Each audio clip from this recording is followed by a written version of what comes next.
Seigneur, ta parole est grande, elle demeure à jamais.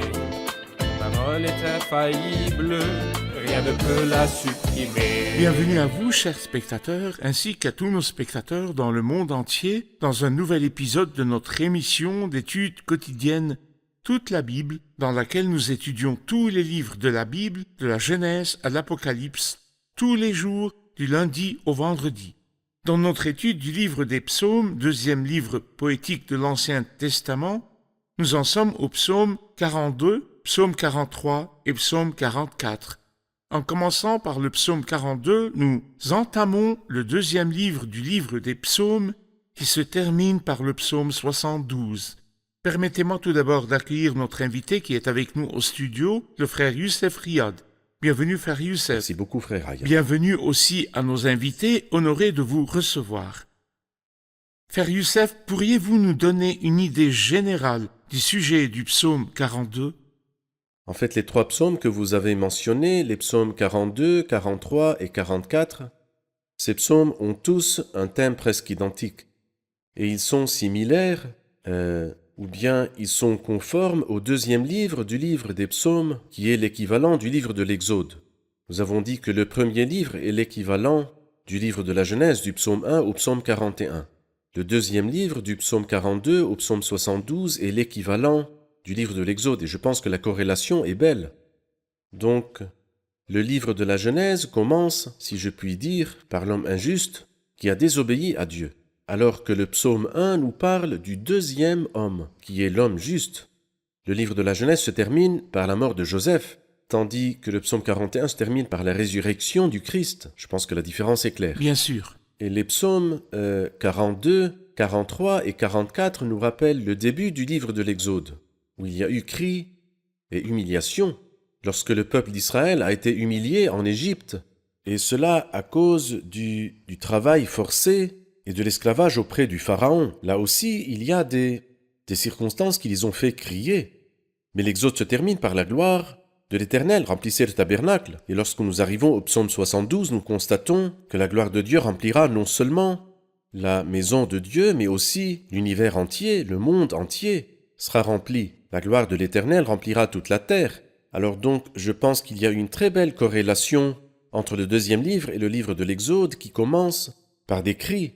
Et dans ces psaumes-là, les psaumes 42, 43 et 44, le croyant passe par des circonstances extrêmement stressantes. Frère Youssef, vous avez souligné que la situation dans les psaumes 42, 43 et 44 est une situation de cri de détresse et de désir ardent d'être à nouveau en communion avec Dieu. Et c'était la situation du peuple au début du livre de l'Exode. Quand cela s'est-il produit historiquement chez le peuple d'Israël et quand cela se reproduira-t-il plus tard ? En fait, les jours d'Israël ont surtout été des jours d'humiliation, mais peut-être particulièrement l'exil babylonien, une période de grande humiliation. Tout le livre des Lamentations de Jérémie a été écrit à cause des humiliations qu'ils ont subies dans le passé. Et prophétiquement, après l'enlèvement de l'Église, la nation passera par une tribulation appelée période d'angoisse pour Jacob. L'humiliation sera très sévère parce qu'il y aura une persécution de l'intérieur et de l'extérieur. De l'intérieur, l'homme de péché provoquera contre eux une persécution sévère, et de l'extérieur, la bête et l'Assyrien, c'est-à-dire que le monde entier se retournera contre eux, et en plus ils seront privés de leur culte, duquel nous lisons dans le psaume 42 par ces paroles « Quand donc pourrais-je me présenter devant Dieu ? Je me rappelle avec émotion. Je me rappelle l'époque où j'allais dans le temple pour adorer Dieu, mais moi aujourd'hui, je suis perdu, je suis privé de cette adoration. » C'est donc la nostalgie. Le psaume 42 parle de la nostalgie et du désir d'être en communion avec Dieu. Ce peuple traversera-t-il à nouveau une détresse dans le futur et désirera-t-il d'être à nouveau en communion avec Dieu ? Oui, bien sûr. Quand ? C'est après l'enlèvement de l'Église. Il y aura ce qu'on appelle la période d'angoisse pour Jacob, où ils seront dispersés dans la deuxième moitié de la semaine de détresse. Ils seront dispersés hors de Jérusalem, et ils prononceront les paroles du psaume 42. Moi, je me rappelle l'époque où j'allais dans le temple, mais maintenant, je suis privé du culte du temple à cause de la présence du prétendu prophète qui s'assied dans le temple de Dieu et se proclamant lui-même Dieu. Parfait, parfait. J'aimerais avoir votre commentaire sur le titre du psaume, au chef de chœur, Cantique des descendants de Corée. Cantique et descendants de Corée. Qui sont les descendants de Corée ? Nous lisons au sujet de la bande des partisans de Corée, qui se sont révoltés contre Moïse et Aaron, et Dieu leur a infligé un terrible jugement lorsque la terre s'est entr'ouverte et a englouti Corée et ses compagnons. Mais le livre des Nombres, au chapitre 26, dit que les descendants de Corée ne sont pas morts avec leur père. Et ces descendants de Corée qui ne sont pas morts, qui ont été la cible de la grâce de Dieu, chantent ici. Et en fait, ils ont de très beaux cantiques. Environ 11 psaumes des descendants de Corée qui parlent de la joie et de la grâce et qui sont évoqués par le nombre 11. Permettez-moi de lire quelques versets. Comme une biche soupire après des cours d'eau, ainsi mon âme soupire après toi, ô Dieu. Mon âme a soif de Dieu, du Dieu vivant. Quand donc pourrais-je me présenter devant Dieu? Mes larmes sont ma nourriture jour et nuit, car on me dit sans cesse, où est ton Dieu? Je me rappelle avec émotion l'époque où je marchais entouré de la foule, où j'avançais à sa tête vers la maison de Dieu, au milieu des cris de joie et de reconnaissance d'une multitude en fête. Pourquoi être abattu, mon âme, et gémir en moi? Espère en Dieu, car je le louerai encore. Il est mon salut et mon Dieu. Vous avez souligné qu'il y a un désir de Dieu. Oui. Parlez-nous du désir de Dieu en général, et non seulement dans les moments difficiles. À quoi ressemble ce désir? Eh bien, c'est une très belle représentation. Comme une biche, un cerf soupire après des cours d'eau. Et on dit que le cerf a un sens de l'odorat qui est capable de sentir l'odeur de l'eau de loin. Et il poursuit cette eau avec une grande vigueur. Et arrive, le cerf ne peut pas se passer d'eau. Et cette image-là préoccupe le psalmiste ici. Il dit « Comme une biche, comme un cerf qui se languit des cours d'eau et soupire après les cours d'eau, je soupire après Dieu. » C'est une très belle image. Et cette image nous rappelle en fait une phrase de saint Augustin qui dit « Tu nous as fait pour toi, Seigneur, et notre cœur est sans repos tant qu'il ne repose en toi. » Et je pense qu'ici, le psalmiste du psaume 42 parle de cette idée même. Je soupire après Dieu, et je ne peux pas vivre sans toi, parce qu'en fait, ta bonté me comble. Ces pensées-là se reflètent dans ces paroles ici.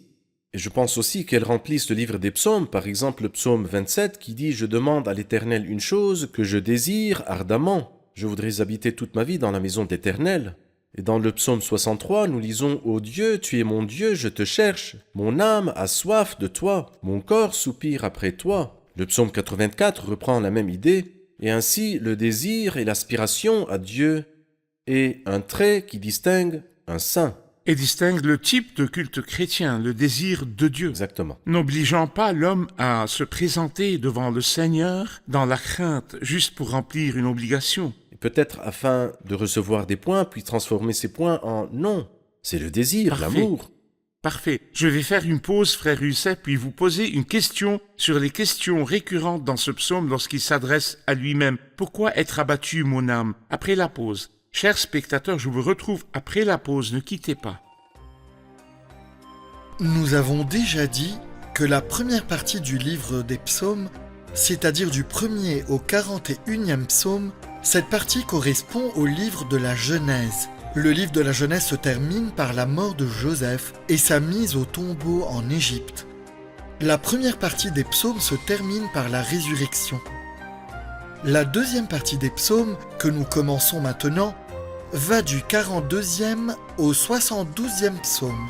Cette partie correspond au livre de l'Exode qui parle de la persécution du peuple ancien par le Pharaon, puis de leur sortie d'Égypte.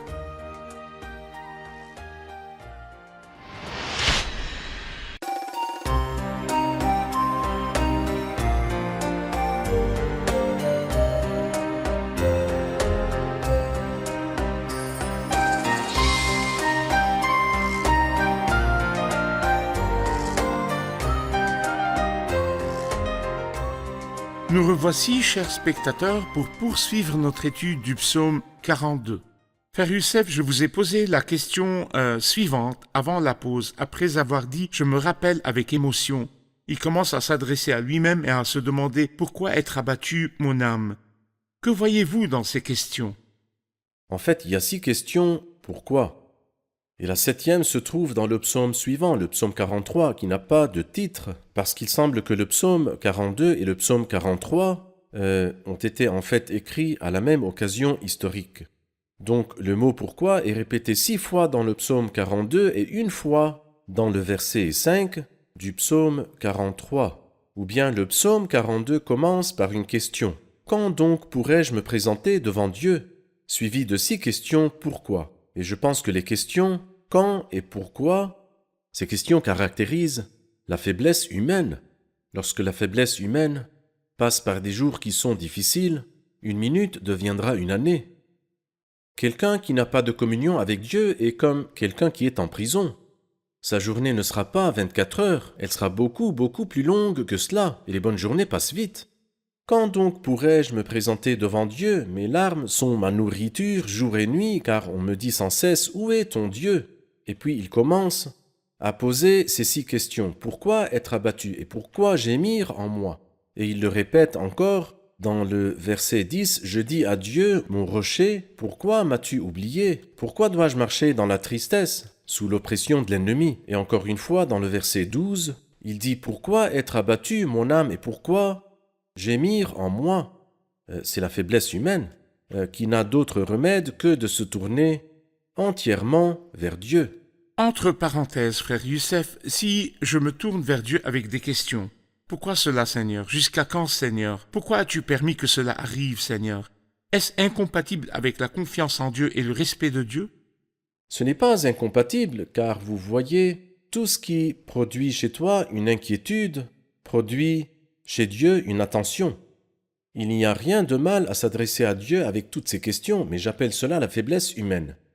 C'est-à-dire, lorsque je demande quand ou pourquoi, c'est la faiblesse humaine que Dieu apprécie. Dans le psaume 103, car il sait de quoi nous sommes faits, et il se souvient que nous sommes poussière, mais avant cela, il dit « Autant le ciel est élevé au-dessus de la terre, autant sa bonté est grande pour ceux qui le craignent, car il sait de quoi nous sommes faits. » Ce n'est pas parce qu'il sait de quoi nous sommes faits qu'il nous inflige des malheurs, au contraire. Sa bonté est grande pour ceux qui le craignent, car il sait que nous sommes des vases fragiles, nous sommes malheureux. Je suis malheureux, vers qui me tourner? Vers qui le serviteur va-t-il sinon vers lui? Vers qui le faible peut-il se tourner sinon vers le fort? Alors moi, dans mon trouble, où puis-je aller? Quand je suis confus, vers qui puis-je me tourner sinon vers toi? Quand je suis fatigué, vers qui irai-je sinon vers toi? Venez donc vers Dieu avec tout ce qui vous trouble et vous fatigue. Faites comme le psalmiste ici. En fait, j'excuse certains de nos amis qui souffrent maintenant dans certains pays arabes, Oui. surtout les sans-abri, Oui. les personnes déplacées de leur maison en Syrie, en Irak, au Liban et dans d'autres pays où leurs biens ont été brûlés ou volés et leurs enfants tués devant eux. Et ils se demandent probablement pourquoi Dieu, jusqu'à quand Dieu? Dieu a certainement une réponse, mais ils doivent se tourner vers lui et attendre cette réponse. Exactement. Au lieu de nous éloigner de lui, allons vers lui. Parfait. Il nous consolera. Parfait. Prenons maintenant une question du public. Versets 8 et 9 du psaume 42. L'abîme appelle un autre abîme, au fracas de tes cascades. Toutes tes vagues et tous tes flots passent sur moi. Le jour, l'Éternel m'accordait sa grâce. La nuit, je chantais ses louanges. J'adressais ma prière au Dieu de ma vie. Que signifient ces 2 versets? Ces 2 versets nécessitent une explication, frère Youssef, 8 et 9. Nous pouvons les comprendre par 2 choses. C'est le langage du Christ dans le jardin de Gethsémane. Lorsqu'il dit au verset 7, « Mon âme est abattue en moi ». Ou comme il l'a dit dans Matthieu chapitre 26, « Mon âme est triste À en mourir. à en mourir. » Pourquoi? Parce qu'il a vu ce qui allait se passer au calvaire. Il dit, « C'est à toi que je pense, depuis le pays du Jourdain, la mort, et depuis l'Hermon, la séparation d'avec La Dieu. privation. Depuis le mont Mitséar, c'est l'abattement. L'abîme appelle un autre abîme au fracas de tes cascades. » C'est justement ce qu'a vécu le Christ dans le jardin de Gethsémane lorsqu'il a vu ce qui allait se passer au calvaire. D'un point de vue prophétique, le reste pieux pendant la grande tribulation sera confronté à des circonstances très difficiles. Comme nous l'avons dit, le prétendu prophète sera assis dans le temple de Dieu et se proclamant lui-même Dieu, et ils seront persécutés et fuiront à travers le monde, et ils se sentiront abattus, ils seront abattus, et en plus de tout cela, ils auront l'impression d'être au bord de la mort, mais ils seront, ou plutôt ils ne seront pas privés de la miséricorde de Dieu. Comme il dit au verset 9, le jour, l'Éternel m'accordait sa grâce, la nuit, je chantais ses Dans sa louanges. colère, il se souvient de sa compassion. Passons au psaume 43, où il s'adresse à Dieu. « Rends-moi justice, ô Dieu, défends ma cause contre une nation infidèle. Délivre-moi des hommes trompeurs et criminels. » Une question sur la nation infidèle et les hommes trompeurs. Qui sont-ils? D'un point de vue prophétique, il parle de la majorité qui suivra le prétendu prophète, l'homme trompeur et le prétendu prophète, le fils de la perdition. Et ils disent « Rends-moi justice, ô Dieu, délivre-moi, parce que j'habite au milieu d'une nation infidèle et d'hommes trompeurs. » Et si nous voulons l'appliquer au Christ, la nation était aussi infidèle au temps du Christ. Et l'homme trompeur dont il parle ici, qui est le fils de la perdition du Nouveau Testament, c'est Judas l'Iscariote. Rappelons donc à nos chers spectateurs qu'il y a là une explication directe au peuple de Dieu à cette époque et à la majorité apostate et aux fidèles opprimés. Très bien. Mais il y a une application symbolique au Christ et aux ennemis qui l'entouraient pendant sa vie terrestre, puis une application prophétique à la nation qui sera opprimée par la majorité apostate qui suit la bête, le prétendu prophète et l'homme trompeur, qui régnera sur la terre à cette époque. Dans la future La période de la grande tribulation, tribulation. parfait. Très bien. J'aimerais avoir vos commentaires sur les versets 3 et 4. « Envoie ta lumière et ta vérité, qu'elle me guide et me conduise à ta montagne sainte et à ta demeure. J'irai vers l'autel de Dieu, vers Dieu, ma joie et mon allégresse, et je te célébrerai sur la harpe, ô Dieu, mon Dieu. » Il cherche ici la lumière et la vérité pour le guider, puis s'approche progressivement de Dieu, de la montagne sainte, de la demeure, de l'autel de Dieu lui-même. Qui voyez-vous? En effet, à cause de sa joie en Dieu, c'est comme s'il voulait dire « Je ne viendrai pas à Dieu d'un seul coup, mais progressivement. » Comment? J'irai sur ta montagne sainte, comme s'il arrivait à la montagne et s'arrêtait pour la contempler. Oh, nous avons atteint la montagne sainte. Et après cela, il dit « J'irai dans ta demeure. » Après avoir atteint la montagne, il atteint le temple de Dieu lui-même. Il s'approche. Il s'approche. Et ensuite, j'irai vers l'autel de Dieu. Non seulement il a atteint la demeure en général, mais l'autel de Dieu. Mais le point culminant de la question est quand il dit « J'irai vers Dieu ». Et comment appelle-t-il ce Dieu? Ma joie et mon allégresse, c'est-à-dire la grande joie. Ceci nous montre également que l'adoration n'est pas quelque chose que je fais par peur de Dieu ou que je suis obligé de faire, mais je le fais par amour, je le fais avec joie et avec plaisir, tout comme un fils qui s'approche de son père. Sera-t-il contrarié? Aura-t-il peur de lui? Au contraire, il se jettera sur lui avec beaucoup de joie. C'est ce que doit être le sentiment du croyant véritable, le vrai adorateur. Nous allons faire une pause, puis nous allons commencer l'étude du psaume 44. Chers spectateurs, je vous retrouve après la pause, ne quittez pas.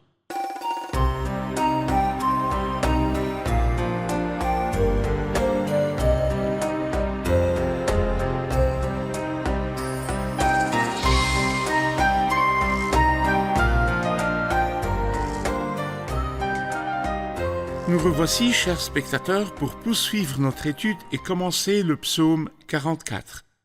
Frère Youssef, pourriez-vous nous dire de quoi parle le psaume 44? Eh bien, je pense qu'il y a 2 versets dans ce psaume qui nous en donnent le titre. Le premier verset, c'est le verset 12, et le second, c'est le verset 23. Tu nous livres comme des brebis de boucherie, et le verset 23, on nous considère comme des brebis destinées à la boucherie. Nous pouvons appeler ce psaume « Brebis destinées à la boucherie ». Brebis destinées à la boucherie, parfait.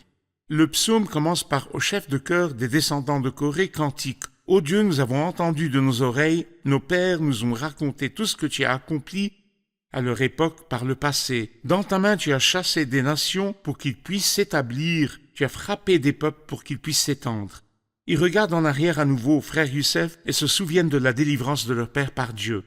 J'aimerais tirer un enseignement. Lorsque nous regardons en arrière et que nous nous souvenons des interventions passées de Dieu, comment cela peut-il nous aider à reconnaître les interventions de Dieu avec nous dans l'avenir? Eh bien, c'est ce qui distingue le caractère du peuple ancien. Il se souvenait sans cesse de la délivrance de Dieu, de la terre d'Égypte. En effet, la puissance de Dieu et la compassion de Dieu lorsqu'il les a délivrés de l'Égypte. Je pense que nous ne devrions pas seulement nous souvenir de ce que le Dieu de nos pères et de nos grands-pères a fait avec nos pères, mais nous devrions aussi revenir à la croix pour voir ce que Dieu a fait pour nous sur la croix. comme le dit Romains 8, lui qui n'a pas épargné son propre Fils, mais l'a donné pour nous tous, comment ne nous accorderait-il pas aussi tout avec lui?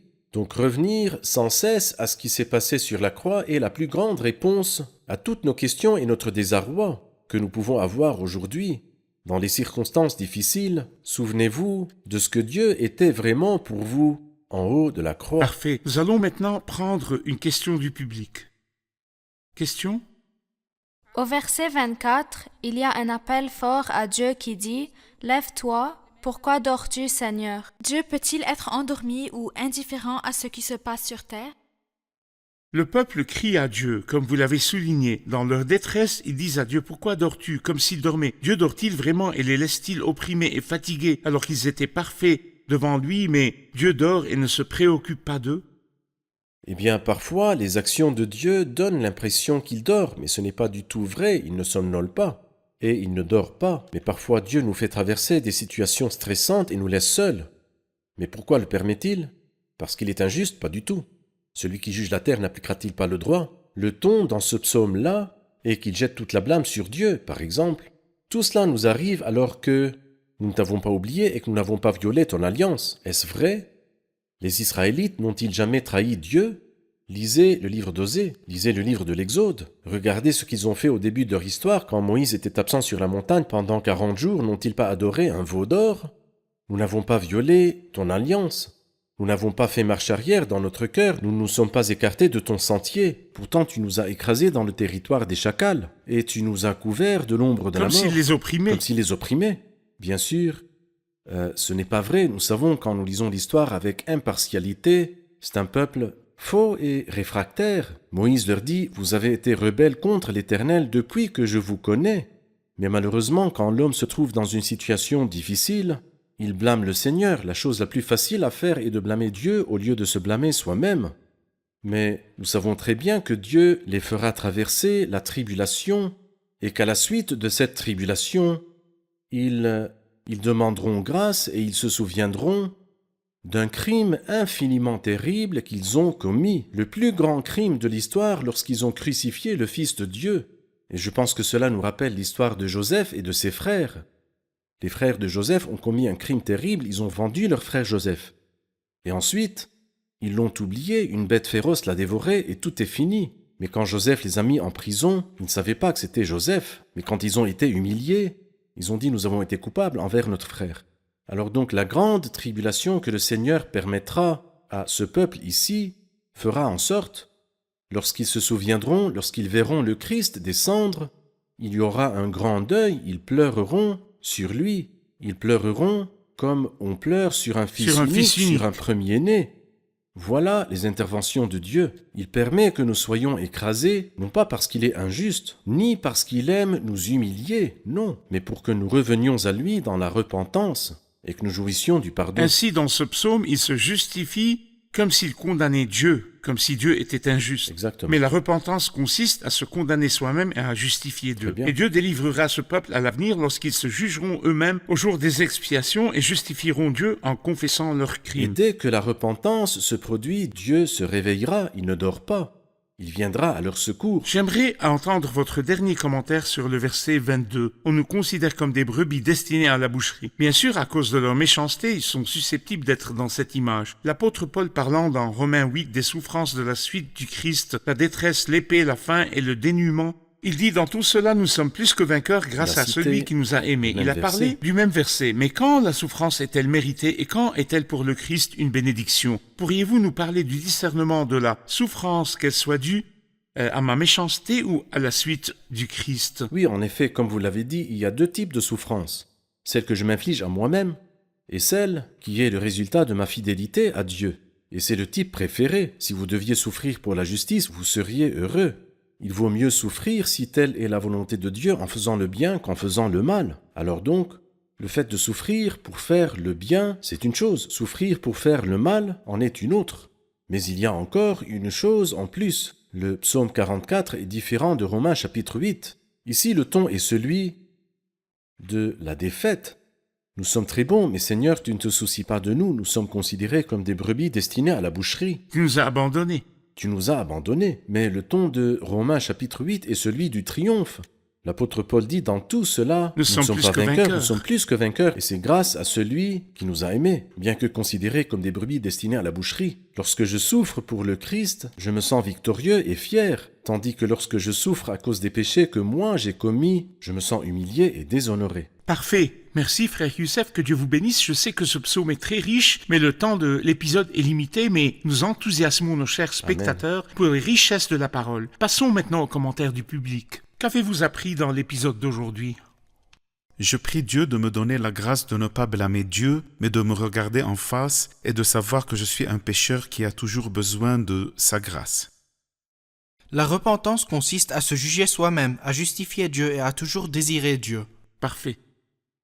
J'ai appris aujourd'hui que tout ce qui inquiète l'homme inquiète Dieu aussi. Très bien.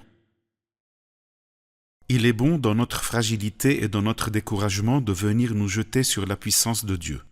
Merci beaucoup, que Dieu vous bénisse. Merci, frère Youssef. Nous poursuivrons notre étude dans le prochain épisode avec le psaume 45. J'attends cet épisode avec impatience. Que Dieu vous bénisse.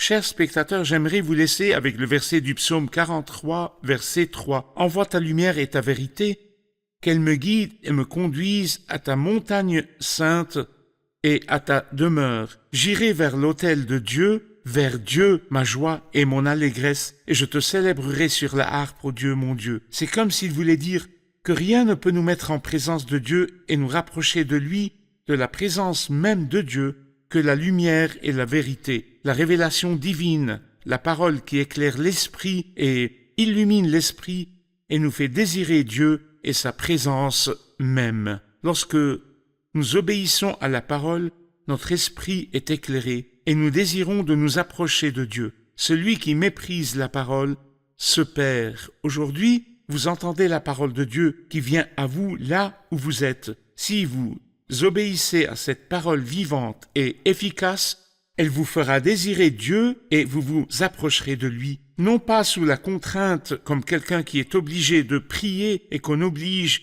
à se lever pour prier, mais vous désirerez Dieu et désirerez la présence même de Dieu. Et c'est cela l'adoration que Dieu demande. Il veut que vous vous approchiez de lui et que vous vous présentiez devant lui avec désir et amour. Comment cela peut-il se produire en obéissant à la parole et en acceptant la lumière et la révélation divine? Je vous revois dans le prochain épisode avec le psaume 45, le psaume du roi et du désir du roi. Que le Seigneur vous bénisse.